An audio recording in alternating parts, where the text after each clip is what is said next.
Well, this is Seymour Rocks from Down Under.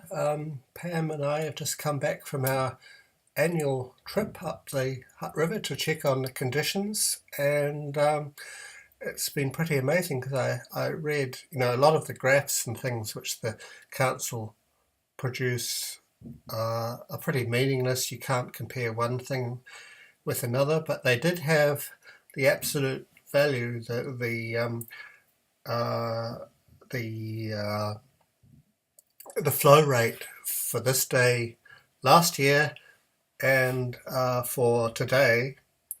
And what it said was that the flow rate this year is approximately half of the shocking flow rate last year. That was pretty shocking, wasn't it? I And saw the we went videos, up, yeah. and what did we find? We went to an area. I'll put photographs of this on the blog, that where we had to kind of wade to through a bit to get by. All of that is gone. I mean, can you describe what you saw? I mean, it was a lot of green algae. None of the black stuff that's so bad for dogs and things. No, I mean it's really hard to read because I'm not out there every day. But from what I remember of last year, as Robin said, the water was fairly close to the bank, near to where people park their cars. It's sort of a little bushy reserve, and you're right. I remember having to step over stones to avoid the water. And today we just There was nothing. We just walked walked. out. I mean, there were little pools of water. Yeah, We had the dog on a lead, and they were all yeah, green. So and much for water quality. yeah, but I kept the dog on the lead because we've also Yeah. just in the last week or so had warnings about very serious toxic algae in our river, and the fact that some of the pieces of that black substance are lifting off from the rocks and being carried further downstream, so that even if you can't see it in the river growing, it can still be present, and that they're saying it's not a time to have dogs or people in the water. So Yeah, and what I noticed from the yeah, photograph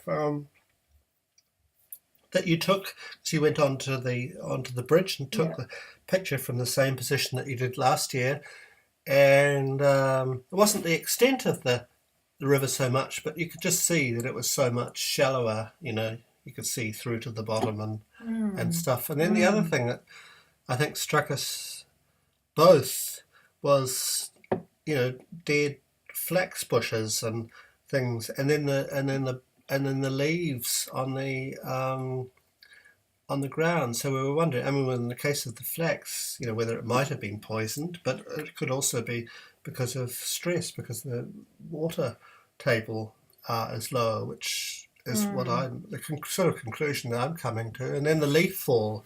I mean, that has to be. We're in the sort of Yeah, height of summer, as it yeah, were. Late summer. late summer. It felt like an autumn day up Yeah, there yeah, with yeah. Well, it didn't leaves feel falling, like it because it was too hot which for is a that. way But of trees conserving their moisture by loss yeah, of evapotranspiration from their leaves, isn't it? yes, yes. It did. It felt like a very early fall. In fact, tomorrow this morning felt like a very early fall or autumn. And I Yeah. looked at the thermometer in our kitchen and I thought, yoo-hoo, for the first time in weeks, we're below 20. I mean, it actually felt quite nice in terms of, just being able to move around and have a bit more energy. Anyway, But what was interesting, and what I was just about to tell you and forgot, was Margot just said she looked on NASA Worldview, the satellite pictures, and you can see the situation apparently in the satellite pictures. what was she saying? Oh, just less water in the river. So Yeah, it is a worry. And one of the things that I've learned somewhat about through going to some of the talks by our local scientific community out here is about the water table itself, and that's lower than it should be. We're seeing diminishing levels of soil water, moisture actually in the ground. And so I suppose what happens, does this make sense? When it rains, that a lot of that water goes to replenish the water table. It's not, if the water table was full to bursting and very healthy, yes, and you had a healthy rainfall, you would expect the river to be full very quickly, but it's not now. Or we have a very heavy rainfall, the river comes up really high, Yeah. and then within a couple of days Yeah, it's yeah. back down Or again. even within a day sometimes. Yeah, and I imagine that a lot of that water is just going down to replenish the water table, which is actually quite low. Yeah. We know we've got a problem with our And then water. the other indicator, and you've often pointed it out from the farm, but also from our garden, is you get a bit of rain and it just wets things, and if you go down any distance, probably less than an inch, I would imagine, it's dry as a bone. That's right, Robin, and that was actually confirmed by a news report talking of a region in another part of New Zealand, not where we live, but about just how low the soil moisture was, and that if you just went down a little bit below that topsoil, that fairly thin topsoil layer, it was very dry. Yeah. And it remains dry, so you can water a garden at night, or you might have a light rainfall and you think, oh good, everything's looking good, it's sprung up, but actually it's not penetrating into those deeper layers of the soil. So you can get a flush of green grass or something, and everything kind of looks normal. And when we're driving out to the farm and you see there's a vertical cutting for the road, and you can get that vertical profile of the soil, and you can see there's just a teeny little bit at the top that's sustaining the grass or whatever is growing, and then it's really dry and crumbly, isn't it? Yeah. Oh, absolutely. But anyway, I think you brought me here to talk about bugs and stuff. Oh, yes, but I just wanted to get this out of the way. I mean, it's the official. What bothers me is the official kind of response, because I was just looking back and I did this interview with someone from the Wellington Water that supplies the water, and I asked him why they'd reduced the the restriction, and he said, they were just as mystified by it, and they often discuss it in the morning tea room. And I thought, didn't know heaven help us! These are the people that are looking after our water. Did you tell him that you were recording that conversation? No. Well, anyway, so I think we're in a very serious situation, and I think they don't always announce that there's a problem. Only when there's a sort of crisis for the supply of water, but nothing else really matters. Yeah, that's the problem, isn't it? We sort of wait until things arrive at a crisis, and then we take action, but very quickly we sort of revert back to the old. But anyway, let me talk about bugs now. So droughts come and go, and the dry continues, and it gets.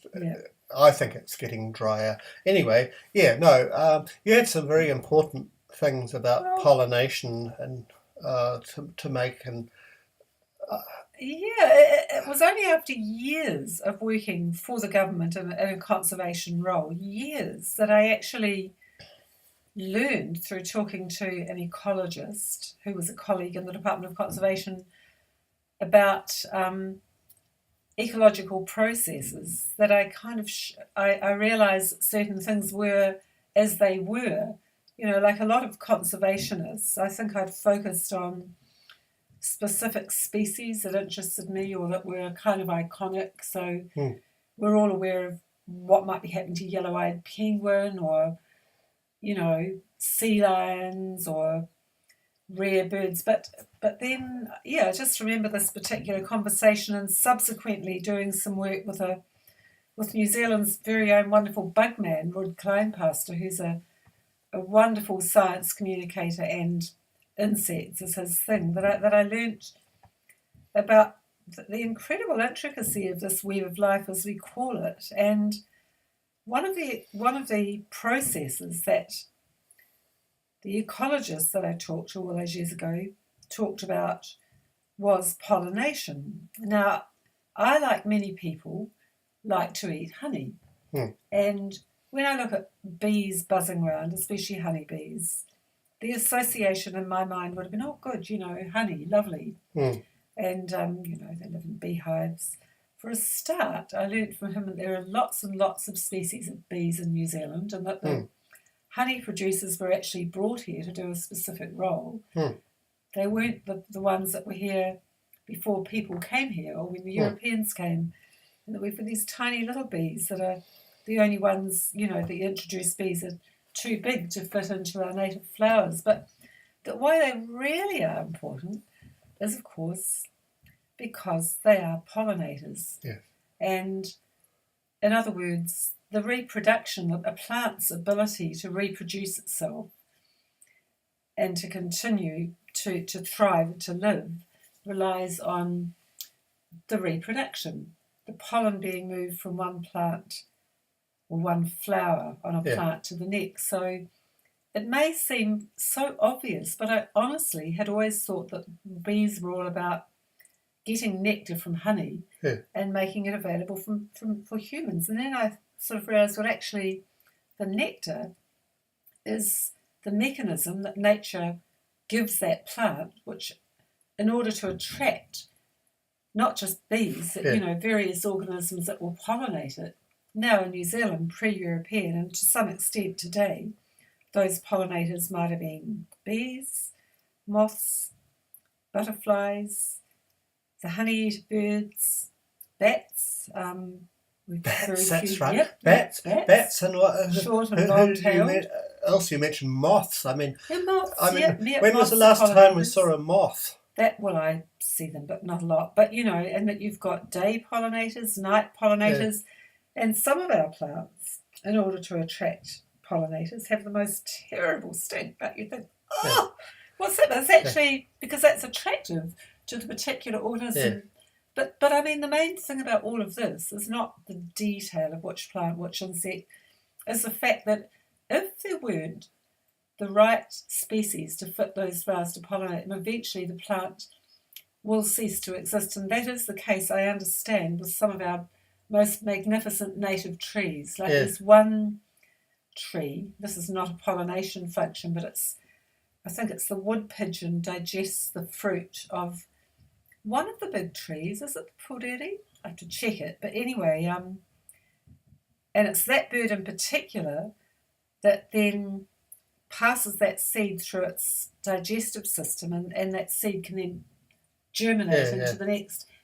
And I just began to realise this tremendous sort of interconnectedness. Now, interestingly, I was walking up in the hills of the Hutt Valley the other day, and there is a beekeeper up there who normally keeps hives, and there's a sign there, and the bees were gone when I went there, but the sign was still there, put up by the council, and it said, be careful of the bees, which are busily pollinating our native ecosystem. And I thought, what a wonderful sign.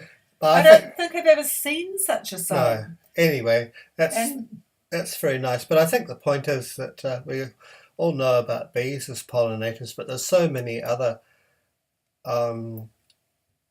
species that pollinate plants, and we're sort of unaware of that. That's right, Robin, and I want to pull you back or to challenge your contention that we all know about bees as pollinators, because the majority of people, if you ask them why bees are important, is because they produce honey. I believe that function is very poorly understood, and when we have a crisis with varroa mite and diseases affecting bee populations, it's the loss of honey production that we generally think about. But Pam, that's just the same not the pollination. as saying, the river's there to provide water for us. I mean, exactly. Exactly. Produce honey, which is delicious for humans. Well, so what? That's only, the thing is that nature's this complex web, and we understand little of it, and I think we even care to understand even less. That's the basic point. Yeah, and it's not taught. I mean, look how long it got. Well, it used to be taught in biology when I went to school, because there's a lot of things that I learnt from that time. About things about crop rotation. I mean, crop rotation went out with the ark, didn't it? Anyway, we're making a fairly simple point, and I think the point is it's all interconnected, and the bugs they really are kind of and they're disappearing, and nobody cares you know, and until there's no food on the table. and it will be literally a stinking bloody mess without Yeah. bugs, because there'll be no decomposers to break Right, down exactly. the muck. You know, Yes, go yes. into a compost heap with a magnifying glass and see what you can see. You know, things are busy breaking Yes. it down, and so Yeah. it is. And so when the water table gets low, that will definitely affect the insect populations, because they also, Yeah. you know, Of course, like everything's connected. everything else. And my other suspicion is that, you know, we're sort of monitoring this. We're looking at it. It's happening sort of relatively sort of slowly, or it seemed to be. But I think when you'll reach a certain trigger point and things will change very, very quickly. I think, I mean, I've got nothing to back it up, but I suspect that that's the case. Could well be. And, you know, with natural ecosystems, while there are, in my country, New Zealand, there are absolutely wonderful, wonderful world-leading conservation projects underway, but at the same time, there are constant chipping away, you know, trees being taken down, more roads going in. Yeah. And I do wonder about, you know. They also chip away at the balance. people that understand this stuff, like, you know, what's happened to all the entomologists. Well, funny you should say that, because distressingly, this past week, one of the lead stories in the major daily for Wellington was that I don't know whether they were the last two, but two very significant scientists were made redundant from our major museum Te Papa, which holds very significant collections of flora and fauna, but those are natural history collections, which are tucked away somewhere else, not in the main building, and those scientists have walked out the door. Yeah. Decades of experience between them, and it's a terrible. Well, I remember when I was growing up, going to Canterbury Museum, and there were these wonderful drawers full of different, you know, creatures, spiders and things. I bet that stuff's not on display anymore. I bet your bottom dollar, you know. So, anyway, this is becoming a bit I think we're getting a bit rambly, so we'll stop it there. We'll finish it there. But thank you very no much. bugs. Oh no, I don't even see a spider. Bye, everyone. Okay. Bye.